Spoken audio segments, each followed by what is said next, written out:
ચાલો વિદ્યાર્થીઓ, તમે મારી પાસે અપૂર્ણાંક વિશેની માહિતી તો મેળવી લીધી. હવે તમને શીખવાનું છે દશાંશ સંખ્યાઓ. તો દશાંશ સંખ્યાઓ એટલે શું? તો થોડીક વિશે માહિતી આપણે જ્યારે ચેપ્ટર સ્ટાર્ટ કર્યું એમાં લીધેલી. એમાં આગળ હજી તો દશાંશ એટલે કે કેવી સંખ્યાઓ? દશાંશ સંખ્યાઓ તો જો આપણે કોઈ પણ રકમ લઈએ, સમજી લો 345 લઈએ તો આપણે એમાં શું હોય? 345 એકમ, દશક, સોનું સ્થાન મેળવીએ. સમજી લો આપણે લઈએ 345 તો 5 છે એકમ, દશક અને 100. પછી એમ જેમ જેમ આપણે આગળ વધતા જઈએ તો એકમ, દશક, 100, 1000, 10,000, લાખ, 10 લાખ એવી રીતે આગળ આગળ સંખ્યા આવે છે. બરાબર. તો દશાંશ સંખ્યા એટલે કે એવી સંખ્યાઓ જે એકમથી પણ નાની હોય, એટલે કે એકમનો અંક છે એટલે એકમથી પણ નાની, જે આમ બાજુ જમણી બાજુ આવે એકમથી પણ નાની સંખ્યાઓ એને દશાંશ સંખ્યાઓ કહે છે. તો એના માટે જો આપણે એક એક્ઝામ્પલ લઈએ. જો આમાં આપણે કોષ્ટકમાં આપેલું છે 100 દશક એકમ, પછી એના પછી શું આવે? દશાંશ. તો જો એકમમાં કેટલી સંખ્યા હોય? એક સંખ્યા હોય. દશકમાં 2, 100માં 3 સંખ્યા હોય. એવી જ રીતે દશાંશમાં યાદ રાખવાનું, દશાંશમાં શું હોય? 1/10. શું હોય? એટલે એકમથી નાનું દશાંશ, દશાંશથી નાનું શતાંશ અને શતાંશથી નાનું સહસ્ત્રાંશ. તો જો દશાંશ છે એના પછીના આ 3 વિશેની માહિતી આપણને આગળના સ્વાધ્યાયમાં મેળવવાની છે. તો કે દશાંશ શું છે, શતાંશ શું છે ને સહસ્ત્રાંશ શું છે. હવે દશાંશ એટલે કે 1/10 આવતા હોય, એટલે કે એકમથી નાનો જોઈએ તો દશાંશ. પછી દશાંશથી નાનું શું હોય? તો કે શતાંશ, અને શતાંશથી પણ નાનું શું હોય? તો કે સહસ્ત્રાંશ. હવે જો દશાંશમાં 1/10, શતાંશમાં 1/100 અને સહસ્ત્રાંશમાં 1/1000. તો આવી સંખ્યાઓને દશાંશ, આ 3 સંખ્યાઓને દશાંશ સંખ્યાઓ કહેવામાં આવે છે. એટલે કે સંખ્યા હોય એના પોઈન્ટ આપણે જો હંમેશા કોઈ પણ સંખ્યા, દશાંશવાળી સંખ્યા કેવી રીતે ખબર પડે કે આમાંથી દશાંશવાળી? તો કે કોઈ પણ સંખ્યા, સમજી લો 345 છે, એના પછી પોઈન્ટ 2 ને 3 હોય તો આ સંખ્યાઓ કેવી કહેવાય? પોઈન્ટ પછીની સંખ્યાઓ કેવી કહેવાય? તો કે દશાંશ સંખ્યાઓ કહેવામાં આવે છે.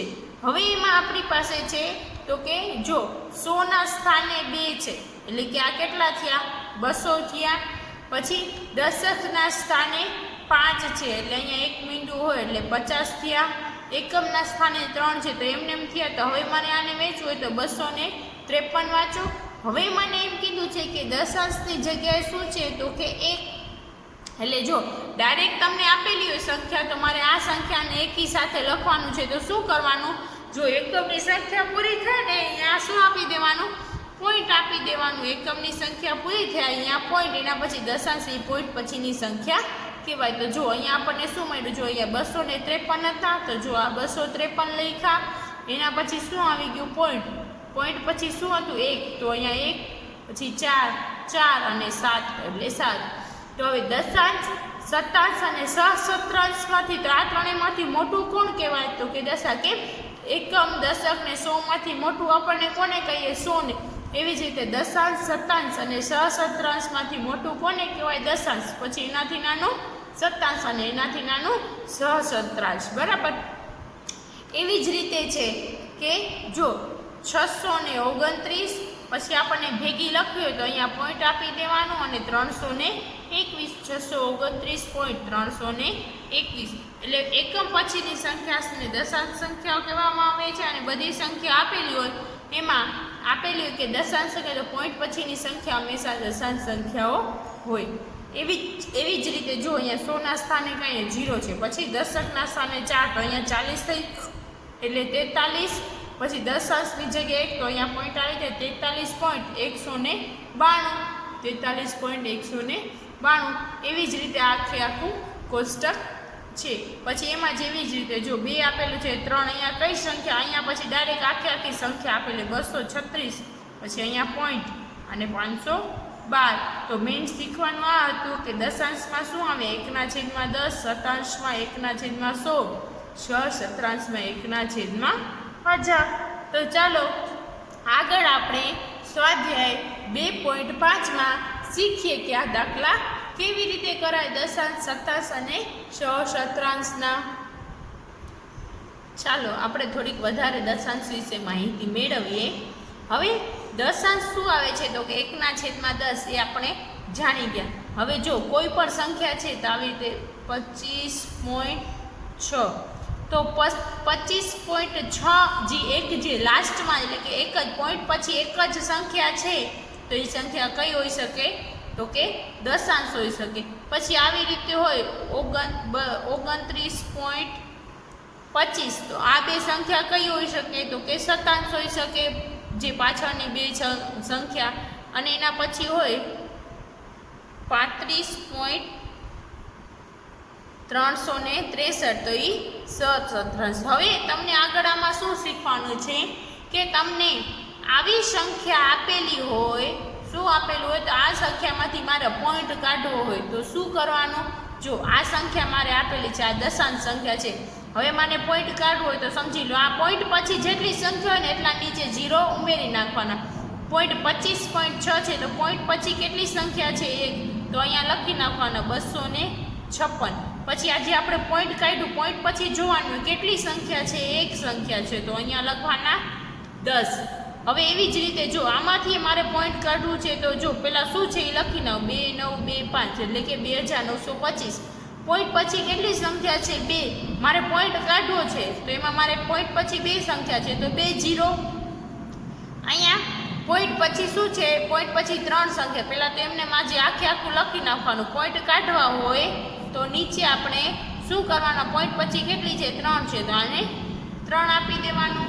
આવી રીતે એનું સાદું રૂપ આપી શકીએ છીએ. બીજી રીતે હજી એક અમુક વાર આપણને આવી રીતે આપેલું હશે કે 926/10. હવે આ તો આપણે આમાંથી આપણે આ મેળવી લીધું. હવે આમાંથી આપણે એટલે કે આ આપેલું હોય તો આ મેળવવાનું. તો એ કેવી રીતે? જો અહીંયા આપેલું છે 926/10. હવે આપણે જો આનું સાદું રૂપ આપવા જોઈએ તો આપણે આનું શું કરવું પડે, ભાગાકાર કરવું પડે. આપણે ભાગાકાર કરીએ તો જો અહીંયા આપણે આનો ભાગાકાર કરીએ, અથવા તો પહેલાં હું તમને સમજાવી દઉં. હવે 926 આપણે આવી રીતે રકમ આપેલી છે તો એને 926 છે છેદમાં 10 છે. હવે છેદમાં જેટલા 0 હોય ને એટલા ઉપર એમ કીધું હોય કે આનો દશાંશમાં ફેરવો તો હવે 926 છે એને આપણે છેદમાં 10 છે, 10 મારે નીચેથી કાઢવા છે તો ઉપર પોઈન્ટ લાગી જાય. પોઈન્ટ એટલે કે નીચે જેટલા 0 હોય એટલાથી લાસ્ટમાં ગણવાનું. આમાં એક 0 છે તો લાસ્ટમાં ગણવાનું એટલે કે 92.6 એટલે કે એક જ છે એટલે અહીંયા પોઈન્ટ આવી જાય ને આ 10 નીકળી જાય. બરાબર. હવે આને બે રીતે, એક સીધી રીતે અને બીજું જો એનો ભાગાકાર કરીને કરીએ તો એનો જવાબ તો એ જ આવશે. અહીંયા કેટલા છે છેદમાં 10. 10 આ બે લઈએ 10 9 90. 92માંથી 90 જાય એટલે કે 2 વધે, ઉપરથી ઉતાર્યા 6. 10 દુ 20. 26માંથી 20 જાય એટલે કેટલા વધે? 26માંથી 20 જાય એટલે કેટલા વધશે? 6 વધે. હવે 6 વધ્યા, એમાંથી મારે હજી શું કરવાનું છે તો પણ મારે અહીંયા 6 10 છે, 6 થી ના ચાલે, અહીંયા 0 લેવો છે. બરાબર. તો અહીંયા મારે પોઈન્ટ લેવો પડે તો 10 6 60.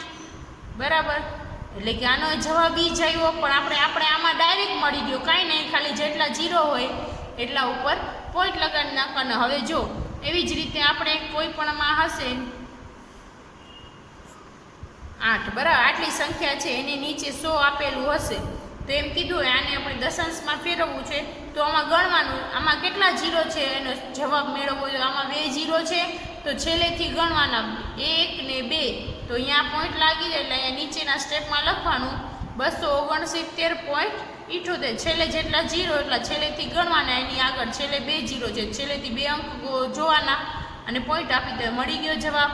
એવી જ રીતે તમારી પાસે છેદમાં 1000 આવી રીતે આપેલું હોય. બરાબર. તો મારે એને કીધું હોય દશાંશમાં ફેર 1 2 3 તો છેલ્લેથી ગણવાના 1 2 ને 3 તો આનો જવાબ શું મળે? 97.368. આવી રીતે સાદું રૂપમાં ફેરવાય ને કે આને આવું આપેલું હોય, જો આ પોઈન્ટ વાળું આપેલું હોય તો એને આપણે આવી રીતે ફેરવી શકીએ છીએ ને આવી રીતે આપેલું હોય એને આપણે આમાં ફેરવી શકીએ છીએ. જે ભાગાકાર કર્યા વગર આપણે સરળતાથી એના જવાબ મેળવી શકીએ છીએ. તો ચાલો એમાં આપણે જોઈએ આગળ સ્વાધ્યાય 2.5 ક્વેશ્ચન 1 કઈ સંખ્યા મોટી છે તે જણાવો. હવે આપણને આ બે સંખ્યા આપેલી છે. હવે આ બધી સંખ્યા પોઈન્ટમાં છે એટલે દશાંશમાં જ આપેલી છે. હવે આ છે 0.5 કે 0.05. તો એના માટે આપણે મેં તમને આગળ શીખવાડ્યું એમ આ જે 0.5 છે 0.5 છે એને આપણે ફેરવી નાખીએ તો મારા પોઈન્ટ પછી કેટલી સંખ્યા છે? 1 છે. હવે 0.5 હું અહીંયા લખી શકું, બરાબર. પોઈન્ટ પછી કેટલી સંખ્યા છે? 1 છે. તો એને હું 10 આપી દઉં. એવી જ રીતે આમાં છે 0.005 તો 0.05 છે, બરાબર. 0.05 છે તો એને મારે એમને એમ લખવું હોય. હવે પોઈન્ટ પછી કેટલી સંખ્યા છે? તો 2. તો અહીંયા 2 આવી જાય 100. હવે ઉપર શું છે? 0.5 છે. હવે તમે 0 આગળવાળા એટલે કે આગળના 0નું કાંઈ મૂલ્ય નથી, જે પાછળના 0નું મૂલ્ય આવે. અહીંયા આપણે પોઈન્ટ પછી 2 છે એટલે 2 અહીંયા 5 લખ્યા. હવે આપણે એમાં જોયું હતું કે આ પોઈન્ટ પહેલાંનું કાંઈ મૂલ્ય નથી એટલે કે આ તમે 0 ના લખો તો ચાલે. એટલે આના 5 આવ્યા અને આના 0.5 આવ્યા. હવે મેં તમને પહેલાં કીધું હતું કે મોટું કોણ? 10 વાળું, 100 વાળું ને 1000 વાળું. તો મોટું કોણ કહેવાય? 5/10 વાળું, કારણ કે દશાંશ, શતાંશ અને સહસ્ત્રાંશ. તો આ ત્રણેયમાંથી મોટું કોણ કહેવાય? તો કે 5/10 વાળું. આ બંનેમાંથી મોટું કોણ છે? આ છે. તેથી આપણે કહી શકીએ કે આ બંનેમાંથી મોટું આપણે અહીંયા લખી નાખો. તેથી 0.5 અને 0.05 માંથી મોટું કોણ છે? આ મોટું છે, બરાબર. કારણ કે આ શતાંશ હંમેશા કેવું હોય? નાનું હોય. એવી જ રીતે બંનેને આપણે હવે જો આમાંય પોઈન્ટ પછી 1 છે, આમાંય પોઈન્ટ પછી 1 છે. તો આ પોઈન્ટ પહેલાંનો 0 જ કાંઈ મતલબનો નથી એટલે ખાલી 7 એટલે કે પોઈન્ટ પછી 1 છે એટલે કે છેદમાં 10 અને આમાં પોઈન્ટ પછી 5 છે એટલે 5 અને 10 પોઈન્ટ પછી એક જ સંખ્યા છે એટલા માટે 10. હવે આ બંનેમાં સેમ તો મારે કેમ કરવું કે આ બંનેમાંથી મોટું કોણ? તો એના માટે શું જોવાનું? તો કે જો બંનેના છેદ સરખા છે, હા, તો આમાંથી જે મોટી સંખ્યા 7 મોટા કે 5 મોટા? તો કે 7 મોટા. તો આમાંથી આપણે કહી શકીએ કે આ મોટું છે અને આ બંનેમાંથી મોટું કોણ? તો કે તેથી 0.7 માંથી 0.5 અને 0.7માં કોણ મોટું થયું? 0.7 મોટા થયા. એના પછી ત્રીજું છે 7 કે 0.7. હવે ખાલી 7 છે, એમાં કોઈ પોઈન્ટ તો નથી.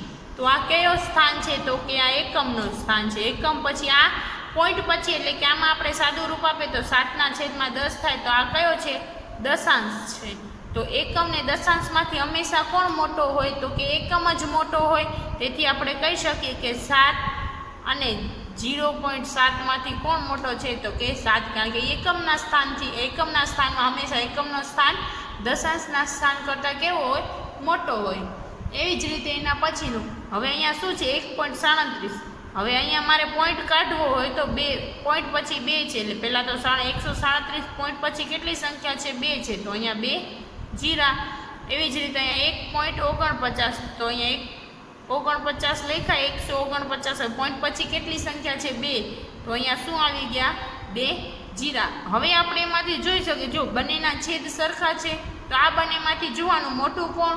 137 કે 149? તો 149 મોટા. તેથી આપણે અહીંયા કહી શકીએ કે 1.37 એનાથી મોટા કોણ છે? તો કે 1.49 એ શું છે? એટલે કે 1.49 શું છે?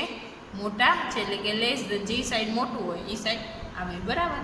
હવે એમાં આગળ એના જેવા જે બીજા 2 છે એ તમને આવી જ રીતે જાતે કરવાના છે. ક્વેશ્ચન 2 દશાંશનો ઉપયોગ કરીને રૂપિયામાં રૂપાંતર કરો. હવે આપણે જો રૂપિયામાં રૂપાંતર એટલે કે આપણને પૈસામાં આપેલું છે એટલે કે રૂપિયાથી પણ ઓછા શું હોય? પૈસા. એટલે કે પૈસા આપણે જ્યારે પહેલાં આપણા દાદા દાદી ને એ બધા હતા ત્યારે પહેલાં રૂપિયાથી પણ ઓછા એટલે કે 10 પૈસા, 20 પૈસા, 30 પૈસા, 25 પૈસા એવી રીતે પૈસાનો પણ ઉપયોગ કરતા.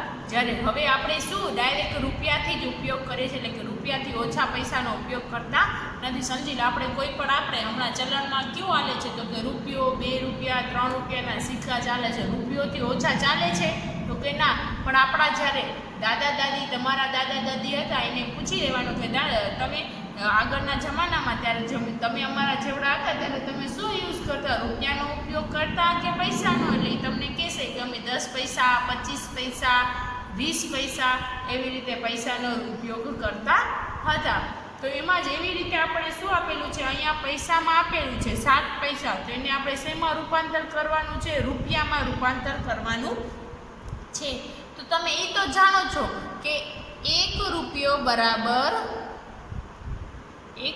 બરાબર કેટલા પૈસા થાય? 100 પૈસા. એટલે કે 1 રૂપિયો બરાબર 100 પૈસા. તો હવે આપણે શું કરવાનું છે? 1 રૂપિયો બરાબર 100 પૈસા છે. હવે આપણે પૈસાને રૂપિયામાં ફેરવવાનું છે. આ જે પૈસા છે ને એને આપણે રૂપિયામાં ફેરવવાનો છે. તો હવે 1 પૈસા હવે 1 રૂપિયો બરાબર 100 પૈસા. તો 1 પૈસા એટલે કે 1 પૈસો બરાબર કેટલા રૂપિયા થાય? તો 1/100 રૂપિયા. હવે તમે આને 1માં ફેરવવું છે, પૈસામાં ફેરવવું છે, બરાબર? તો પૈસામાં ફેરવવું હોય, હવે જો તમારી પાસે પૈસા હોય, 1 પૈસો છે, 1 પૈસાને રૂપિયામાં ફેરવવાનું હોય તો 1 જે છે એ અને છેદમાં ટોટલ કેટલા રૂપિયા? 1 રૂપિયો બરાબર કેટલા પૈસા થાય? તો કે 100 પૈસા. તો 1/100 રૂપિયા. હવે એવી જ રીતે આપણે આગળ એટલું યાદ રાખવાનું કે 1 રૂપિયો બરાબર 100 પૈસા. તો 1 પૈસો બરાબર કેટલા રૂપિયા થાય? તો 1 પૈસો બરાબર 1/100 રૂપિયા. તો ચાલો એમાં આપણે પેલું છે તો 7 પૈસા. તો પૈસાને આપણે જો અહીંયા આપેલું છે કે પૈસા દશાંશનો ઉપયોગ કરીને રૂપિયામાં ફેરવવાનું છે. તો 7 પૈસા છે એને અમારે ફેરવવાનું છે. તો હવે આપણે કોનો ઉપયોગ કરશું? આનો ઉપયોગ કરશું, બરાબર? હવે આપણી પાસે કેટલા પૈસા છે? તો કે 7 પૈસા. 7 પૈસા. હવે એને આપણે શેમાં ફેરવવું છે? રૂપિયામાં ફેરવવું હોય પૈસાને તો મારે આનું લખવાનું, તો એ ગુણાકારમાં ગુણ્યા 1/100, બરાબર? હવે મારે શું કરવાનું? તો કે 7 ગુણ્યા 1 એટલે કે 7 ગુણ્યા 1 કરો એટલે કે શું થઈ જાય? 7 અને છેદમાં 100, બરાબર? હવે આ મારે જવાબ મળ્યો, પણ મેં તમને આગળ જેમ શીખવાડ્યું કે આ આપેલું હોય તો એમાં મારે જવાબ મેળવવું હોય એનાથી નાનું તો પોઈન્ટમાં ફેરવવું પડે. પોઈન્ટમાં ફેરવવું હોય તો શું કરવાનું? જેટલા છેલ્લે હોય એની આગળ પોઈન્ટ દઈ દેવાના. એટલે કે જો આ મારે 100 કાઢવા હોય તો 7 ના 7 છેલ્લે કેટલી છે? 1 ને 2. તો 1 અને 2 સંખ્યા એની આગળ શું આવી જાય? પોઈન્ટ. હવે મારે જો અહીંયા એમ થાય કે અહીંયા તો એક જ છે, 2 સંખ્યા નથી, તો અહીંયા શું દઈ દેવાનું? 0. અને અહીંયા એક પોઈન્ટ આગળ તમે 0 એક્સ્ટ્રા મૂકી શકો છો, કારણ કે જીરાની વેલ્યુ નથી, એટલે કે એનો આમાં પોઈન્ટ પહેલાંના જીરાનો કોઈ મતલબ નથી. અને અહીંયા કાંઈ સંખ્યા ન હોય તો અહીંયા શું હોય? 0 મૂકી શકો છો. એવી જ રીતે 7 રૂપિયા અને 7 પૈસા. હવે આપણે જો રૂપિયા તો આપણી પાસે પડ્યા છે, એ તો હમણાં એમને એમ રાખવાના, એટલે કે 7 રૂપિયા આપણે એમને એમ રાખી દઈએ. હવે આપણે પહેલાં શું કરવાનું છે? આ પૈસાને રૂપિયામાં ફેરવવાનું છે, જે આપણે આગળ કેમ ફેરવ્યું એવી જ રીતે. હવે એવી રીતે મારે રૂપિયાને ફેરવવું હોય તો જો પહેલાં તો હું એને રૂપિયાને ફેરવી નાખું, એટલે કે 7 ગુણ્યા એટલે પૈસા છે એને આ જે છે એને રૂપિયા 7 ગુણ્યા 1/100. તો જેમ આપણે આગળ કર્યું હતું 7 × 7, 7/100, એટલે આપણે એનો જવાબ મળ્યો તો 0.07, બરાબર? તો આ રૂપિયા છે તો 7 રૂપિયા અને 7 પૈસા. તો એને મારે રૂપિયામાં ફેરવવું હોય તો મને કેટલા રૂપિયા મળ્યા?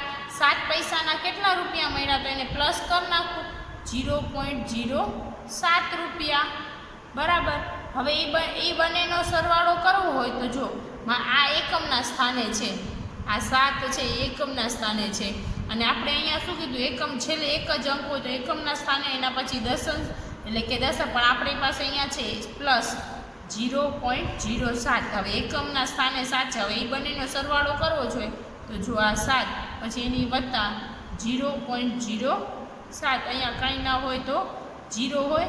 હવે એનો સરવાળો કરો તો 7 ના 7 0 પોઈન્ટ અને 7, એટલે કે એનો જવાબ શું મળે? 7.07 એનો જવાબ મળ્યો. એટલે કે કેટલા રૂપિયા મળ્યા? 7.07 રૂપિયા.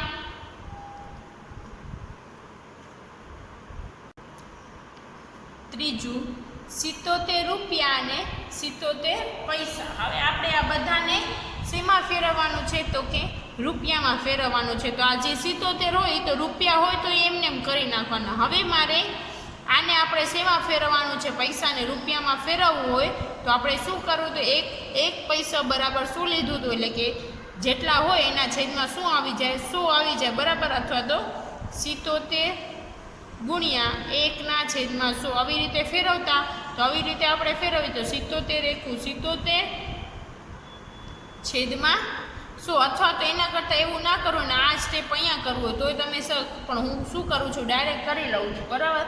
હવે મારે આમાંથી પોઈન્ટ કાઢવા હોય તો 77 પ્લસ 2 સંખ્યા છે તો અહીંયા 77 છે તો બે સંખ્યા છે તો એટલે કે 77 અને આની આગળ 2 છે એટલે આ મારે કાઢવું હોય તો અહીંયા શું આવી જાય એની પોઈન્ટ, અને આગળ કાંઈ ના હોય તો 0 એટલે કે 0.77. તો હવે આ બંનેનો જો સરવાળો કરો તો શું આવે? હવે 77 હવે સરવાળો કરવો હોય તો 77 પ્લસ હવે જો અહીંયા શું છે 0. હવે આ એકમ ને દશક છે તો એમને એમ રહીએ, એનાથી હંમેશા પોઈન્ટવાળી સંખ્યા એનાથી નાનો એટલે કાંઈ ન અહીંયા 0 0 0 આપણે કરી શકીએ છીએ. તો અહીંયા આપણી પાસે પોઈન્ટ પછી કે અહીંયા પોઈન્ટ અને પછી કેટલા છે 77. તો એનો જવાબ શું મળે? અહીંયા તો કંઈ નથી એટલે ચાલે 7 વત્તા 0 7 0 વત્તા 7 7 પોઈન્ટનો પોઈન્ટ 7 વત્તા 0 7 અને 7 ના 7. એનો જવાબ શું મળે? 77.77. જે તમે આ પોઈન્ટવાળા સરવાળા જે તમે આગળ શીખી ગયા જ છો. એટલે આને આપણે કેટલા રૂપિયા મળ્યા? તો કે 77.77 રૂપિયા મળ્યા. અને આ સ્ટેપ તમે અહીંયા પણ ગણી શકો છો, બરાબર. એવી જ રીતે એના પછીનું છે એમાં છે ચોથું 50 પૈસા. હવે 50 પૈસા છે એને મારે રૂપિયામાં ફેરવવા હોય તો શું કરવું પડે? તો કે 50 ગુણ્યા 1 છેદમાં 100, બરાબર. એને મારે રૂપિયામાં ફેરવ તો 50 એકું 50 50 છેદમાં 100. હવે આમાં આપણે છેદ નથી ઉડાડવાના પણ આ પોઈન્ટ આમાં 2 છે તો 1 અને 2 તો અહીંયા આપણે કરું તો 50 અને અહીંયા 2 કાઢવા હોય તો અહીંયા પોઈન્ટ આવી જાય. અહીંયા પોઈન્ટ લગાડી તો આગળ સંખ્યા કાંઈ ન હોય તો 0 હોય. તો આને કેટલા રૂપિયા મળ્યા? 50 પૈસાના એટલે કે 50 એટલે કે આપણે જે કહીએ ને રૂપિયાથી ઓછા આઠાના કહેતા હતા ને એ. હવે એના પછી છે 235 પૈસા. તો એને મારે રૂપિયામાં ફેરવવો હોય તો 235 ગુણ્યા 1 છેદમાં શું કરી નાખવાના? 100. 235 એકું 235 અને એના છેદમાં 100. હવે આપણે પોઈન્ટ કાઢો 1 2 તો અહીંયાથી ગણવાના 1 ને 2 એટલે કે 35. આ 1 અને 2 1 ને 2 અહીંયા પોઈન્ટ અને અહીંયા આગળ 2 છે તો 2 આગળ લગાડ નાખવાના એટલે કેટલા રૂપિયા થયા? 2.35 પૈસા. 2 રૂપિયા અને 35 પૈસા અહીંયા લખી નાખું રૂપિયા, બરાબર. એવી જ રીતે કરી શકાય છે. એના પછી આગળનું જોઈએ ક્વેશ્ચન 3. એમાં આઈ 5 સેમીને મીટર અને કિલોમીટરમાં ફેરવો. તો હવે આપણે શું કરવાનું છે? મીટર અને કિલોમીટરમાં ફેરવવાનું છો. તો તમે એ તો જાણો છો કે 1 સેમી બરાબર કેટલા થાય? તો કે 1 સેમી બરાબર 10 મીમી. કેટલા થાય? 1 સેમી બરાબર 10 મીમી. તો 100 સેમી બરાબર કેટલા થાય? 100 સેમી બરાબર 1 મીટર એટલે કે 1 મીટર આપણે કહી શકીએ છીએ, બરાબર. હવે જો 1 સેમી બરાબર 10 મીમી થાય. કેટલા થાય? 1 સેમી બરાબર 10 મીમી. તો 100 સેમી બરાબર કેટલા મીટર થાય? તો કે 100 સેમી બરાબર 1 મીટર થાય. અને 100 મીટર બરાબર 1 કિલોમીટર થાય. એટલે કે 100 મીટર બરાબર કેટલા થાય? તો કે 1 કિલોમીટર થાય. આ તમને મેન યાદ રાખવાનું હોય. 1 સેમી બરાબર 10 મીમી, 100 સેમી બરાબર 1 મીટર અને 100 મીટર બરાબર 1 કિલોમીટર થાય. હવે સોરી 100 નહીં 1000 આવે. કેટલા આવે? 1000 મીટર બરાબર 1 મીટર થાય. એટલે કે અહીંયા લખું 1 સેમી બરાબર 10 મીમી, 100 સેમી બરાબર 1 મીટર અને 1000 મીટર બરાબર 1 કિલોમીટર થાય. તો એમાં આપણે શું કીધું છે કે 5 સેમીને મીટર અને કિલોમીટરમાં ફેરવવાનું છે. હવે 5 સેમી આપણી પાસે આપેલા છે, બરાબર. એને મીટર અને કિલોમીટરમાં ફેરવવાનું છે. તો એના માટે શું કરવાનું? હવે સેમી આપેલા છે એને શેમાં ફેરવવાનું છે? મીટરમાં. એટલે કે આ આપેલા છે એને આપણે આમાં ફેરવવાનું છે. તો શું કરવાનું? તો કે એના માટે શું કરવાનું? એટલે કે જે આપેલું હોય સેમી બરાબર. એ તો 1 અને આપણે જે આપેલું છે તો એને આપણે જેના માટે ગુણવાનું એટલે કે 5 ગુણ્યા 1/100. આવી રીતે તમે કરો તો આપણે એને મીટરમાં ફેરવી શકીએ છીએ. તો 5 એકુ 5, 5/100. હવે બે આંકડા છે એને આપણે કાઢવા હોય તો 1 2, 5 આગળ કાંઈ ના હોય તો 0 હોય. હવે 1 ને 2 તો 1 અને 2 આપણે કરી શકીએ એટલે કે કેટલા મહિના 0.05 મીટર. બરાબર. હવે એમાં આપણે આગળ એમાં આપેલું છે બીજું મીટર અને કિલોમીટર બંનેમાં ફેરવવાનું છે 5 સેમીને. તો હવે 5 સેમીને આપણે આમાં સેવા મીટરમાં ફેરવવું. હવે કિલોમીટર કેટલા છે તો કે 1000 આપેલા છે. બરાબર. હવે એમાં આપણે શું કીધું છે તો કે એને આપણે મીટર અને કિલોમીટરમાં ફેરવવાનું છે. હવે 5 ગુણ્યા એમાં આપણે કિલોમીટર સેમીમાં આપેલા છે. શેમાં? આ જે છે ને 100 સેમી એમાં આપેલા છે. તો એને આપણે શેમાં ફેરવવાનું છે? કિલોમીટરમાં. એટલે કે આમાં સેમીમાં આપેલા છે એને આપણે શેમાં એટલે કે આ આપેલું છે આપણે આને આમાં ફેરવવાનું છે. તો સમજી લો અહીંયા 5 આપેલું છે તો અહીંયા કેટલા કિમી થાય એટલે કે આને આપણે આમાં ફેરવવાનું છે. તો ચાલો એને આપણે 5 સેમીને એમાં ફેરવીએ. હવે 1 સેમી બરાબર, હવે પહેલાં જો અહીંયા આપણે સેમી આપેલા, હવે 1 સેમી બરાબર પહેલાં તો એ જોવું પડે 1 સેમી બરાબર કેટલા કિલોમીટર થાય. તો 1 સેમી બરાબર કેટલા કિલોમીટર થાય તો કે અહીંયા હું લખી શકું કે 1 સેમી બરાબર 1 લાખ કિલો. એને ફેરવવું હોય તો અહીંયા કેટલા મૂકવા પડે તો 1 લાખ મૂકવા પડે. કારણ કે જો 1 છે એની જગ્યાએ 2 ને આ 3 એટલે કે 5 તો થાય જ. તો 1 સેમી બરાબર 1 લાખ કિમી 1 કિલોમીટર બરાબર થાય. બરાબર. તો એના માટે અમારે શું કરવાનું તો કે 5 ગુણ્યા 1/1 લાખ. હવે એનો તમે ગુણાકાર કરો તો કે 5 એકુ 5 અને છેદમાં 1 લાખ. હવે એને અમારે છે અને છેલ્લેથી ગણવાનું 1 2 એટલે અહીંયા તો 1 જ છે. બરાબર. તો હવે મારે આ કાઢવા હોય તો 1 2 3 4 ને 5 0 છે. તો 5 એક સંખ્યા છે 1 2 3 4. હવે જો 1 2 3 4 ને 5 1 2 3 4 ને 5 તો અહીંયા પોઈન્ટ આવે અને અહીંયા 0. એના માટે આનો જવાબ શું મળે 0.0005 એટલે કે 4 વાર 0 અને 5. તો એને આપણે જો એવી રીતે આપણે એમ નથી મીટરમાં હોય ને તો આપણે ડાયરેક્ટ એના 1000 એટલે કે કિમીમાં ફેરવવા હોય તો 1000 મૂકી શકીએ. પણ આ તો સેમીમાં છે, આની જગ્યાએ છે તો ડાયરેક્ટ આની જગ્યાએ મૂકવાના છે. તો એના પછીના જે આ બે 0 હોય ને આમાં એડ થઈ જાય. હવે એના પછીનું ત્રીજા ક્વેશ્ચનમાં બીજો છે એ તમને જાતે કરવાનું છે. એટલે કે મીમીને સેમીમાં ફેરવવાનું છે. મીમીને સેમીમાં, મીટરમાં અને કિલોમીટરમાં ફેરવવાનું છે. જેમ આપણે પહેલું કર્યું એવી જ રીતે બીજું કરવાનું તમારે જાતે કરવાનું છે.